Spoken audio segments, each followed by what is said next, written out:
Warning: the following podcast, which contains strong language and mature content, is unsuitable for children or for the faint of heart. The subject matter discussed will be frightening and graphic in nature. Listener discretion is advised.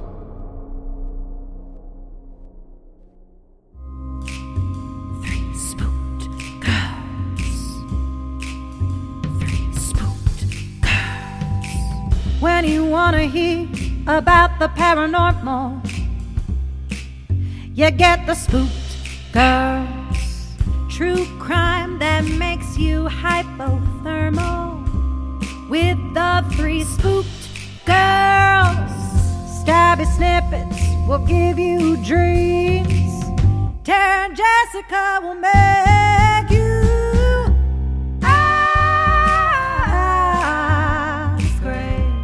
along with the Spooked Girls. Bring on the slaughter.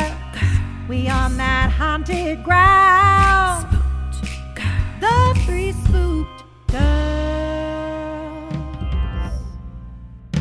Hey Spooksters, and welcome back to another Sunday Scaries here on Three Spooked Girls. My name is Tara, and as always, I'm here with my ghoul friend Jessica. Hello. And today is part 7 of I Dared My Best Friend to Ruin My Life, He's Succeeding. As always, this is your reminder that this is a continuous story, so if you're new here, you're going to want to pause, go check out parts 1 through 6, and then come on back. For everybody else who's caught on up, let's go ahead and dive on in. Hi everyone, sorry I haven't replied to nearly as many comments in part 6. I've been busy, extremely busy, so much to do to prepare. I'll get back to where we left off. I honestly don't remember most of the night after the car crash. I only have glimpses of memories, and I won't try to coherently express them here. I got my bearings back after I'd slept off the shock. My higher functions kicked back into gear after I'd gone to a grocery store and bought a small amount of food. The amount of hunger that shock can induce is extreme. I had rifled through the backpack and found exactly what David had said. Shoes, a pair of clothes, $2,000 cash in hundreds and twenties, and a road atlas booklet. I still have that atlas and use it when I'm moving on. Once I had food, water, and an inventory of my belongings, I started to plan and work. I dumped my jail clothes into a dumpster and paid for a haircut to try and alter my appearance. Yes, I washed the blood off my face and hair before going in. When I looked into the mirror afterwards, I still recognized myself, so I paid the hairdresser to dye my hair too. I know that there are self-dyeing kits that cost way less, but I had nowhere to do it. I knew I couldn't stay in town because David would know exactly where to find me. I had no idea how long this truce would last, so I had no intentions of staying here one more night. I bought a bus ticket to an adjacent state and arrived only a few hours later. The town I chose was larger than the one I had come from. This was intentional so that I could have anonymity and a better selection of services for the homeless. This town had a soup kitchen that I could use to cut down on costs as well as a homeless shelter. I knew I couldn't live long on the already dwindling $2,000, so I started going to the library and searching for online odd jobs. I had to find something that wouldn't run a background check, if at all possible, because of the manhunt that was probably going on for me. I saw nothing about it in the news yet, but it had only been a day. After a week of searching, I found a job at a CD telemarketing place that paid cash under the table. You'd be surprised of how many of these there are. I hated the work, but I was out of the sun and making some money. Before I found a run-down and half-empty apartment complex to live in and pay weekly, I slept in the homeless shelter. I could have just stayed there and saved a lot of money, sure, but I hated going there and avoided it as long as possible when nighttime came. The money I spent on the apartment was well worth it. I had some semblance of a life set up, and now I could get the real work done. I had gone to the mall and bought the cheapest prepaid Android phone they had and signed up for a monthly subscription that gave me unlimited data as well as texts and calls. I needed to find a store to pay cash and top up every month, but it wasn't an expensive plan, and I needed internet when the library was closed. During the days, I spent my time in the library with the cheap notebook I'd bought, doing more research, similar to what I had done in the Walmart parking lot. I had also spent a lot of time working out and trying to get stronger. Before I had the apartment, I had paid for a gym membership and showered there instead of at the homeless shelter. I decided to keep the membership and use their machines to get a more effective workout.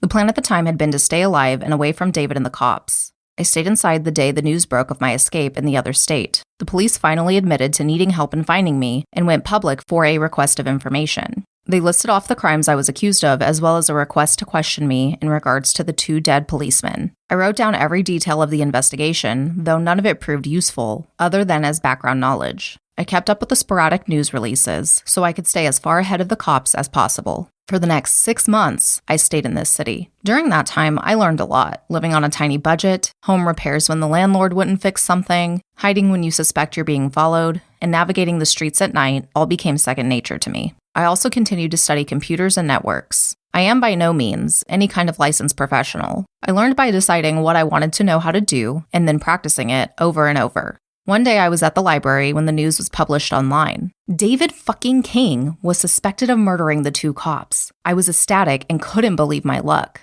David King had finally made a mistake that cost him. The news story didn't even specify why the police suspected him, but I didn't care. David was going to get what he deserved. A month passed, and still no news on whether David had been captured or not. I found myself tempted to call Detective Hernandez and ask what he knew, but I didn't. I learned a lot of self-control and risk assessment during those 7 months. Risk analysis was built into my daily decisions. After checking for news on David for the 3rd time in a week, I decided I would no longer be a bystander, waiting for David to be caught. I decided to begin actively hunting David. Since I knew he was good with computers, the internet was the best place to begin looking for traces of him. I searched hundreds of forums, scouring for a list of keywords that I thought David would either post or look for. I won't include that list here. In only a couple of weeks, I found one of his online accounts on Stack Exchange. I took notes on everything he had commented as well as his account activity. Fortunately, he had kept the same account for several years. Granted, it was under a pseudonym, but he'd kept it. He still uses it today, actually. I just checked. He was logged in 7 hours ago when I wrote this. I found one account and it held clues to many others. He slipped out information accidentally that I could use to locate his other accounts. Posts like, "I've asked this question in other forums and got no response. So now I'm asking it here." Would link 2 accounts and reveal yet another goldmine of data for my study. I spent weeks gathering pseudonyms, post records, and IP addresses he used. Anything I could find with the tools I had available. Some pseudonyms he had used more than once, and others he created as throwaway names. The research gave me invaluable insight to the way David thinks, talks, and acts. I got to know him on a level I never could have hoped to understand from just being his friend in high school. It made my hate for him grow, not diminish. I didn't only check the regular web either. Some people claim the deep web is a terrifying place where you can get killed at every turn. But it isn't if you don't act stupid. I installed Tor and began doing the same data mining in the deep web. The results were fantastic. I found catalogs worth of information. I was able to identify a lot of his false identities online and then map them to the fake social media pages he had created for them when he might need a cover-up. And all of this came because he insisted on using the same usernames over and over again. Why did he do that? Because he wanted people to know who he was when they interacted and respect him. Weakness. One day, just for the hell of it, I sent him a message as myself from one of his accounts. I made my email address visible on purpose. He'd need it. The spam mail started instantly after that. The response was so childish and brash that I was smiling that whole day. I knew that I could get to him. I also tried calling the Psychological Institute where David's records should be. If I was lucky, I could get my hands on another copy of his evaluation and study it with new eyes. There was no such luck, however. David had called them and told them not to send copies to anyone because he was the current victim of fraud. How ironic. I was able to use his accounts that were used the most to track down his location. Sometimes he used a VPN and sometimes he didn't. Recently, last week actually, he moved to a nearby city. He seemed to be following his own instruction to his partner to move along after only a couple of days. He was jumping from city to city, but not crossing the entire country every time he moved. He was making a snake-like trail throughout the country. I went over to this town he'd moved to and walked the streets for hours, hoping for a glimpse of him. It was just my luck that he walked out of a grocery store just as I was walking in. He didn't notice me, but I followed him back to where he was staying. For a couple of days at least, I knew where he was. The next few days were spent in surveillance. I watched him day and night, following him everywhere. I saw no sign of Katie being with him, though, which made sense. His partner only came to visit once. He stayed for only 10 minutes before leaving in a car that I hadn't seen him arrive in. I blew my only opportunity to follow him since I had no car of my own. When David moved on, I followed him. I slept on the streets again, unwilling to let him leave my sight. I followed him around and learned so much about him from his routines and habits. I had learned so much about my enemy and my nemesis that I was finally ready to confront him for the last time. And now, everyone, we come to the crux of the story. This is the focal point that this entire series has led up to. Hello, David King. I know you're reading this. I see you check it during your morning coffee routine at Starbucks. It took you a few days to find it, but I knew that if I told the story through to the end and gained enough popularity, you'd find it. The more people who become interested, the more likely you were to see it. And now here you are. I'm sitting here watching to see your face when you read this part. This has been the buildup for the entire series. I wrote all of this for this one moment. You've read every comment. I've seen you scroll through them and open sub-comments to see what they say. You're very invested in what everyone has to say. And the only thing you can conclude from the comments is this: everyone here hates you. Every last one. Hundreds of people now hate you. Many of them have offered time, talent, and cunning towards your complete destruction. I have refused their help, until now. I want Katie back. All of my stalking hasn't told me what really matters. Where is she? So, I'm using this thread to get to you. Either you give Katie back,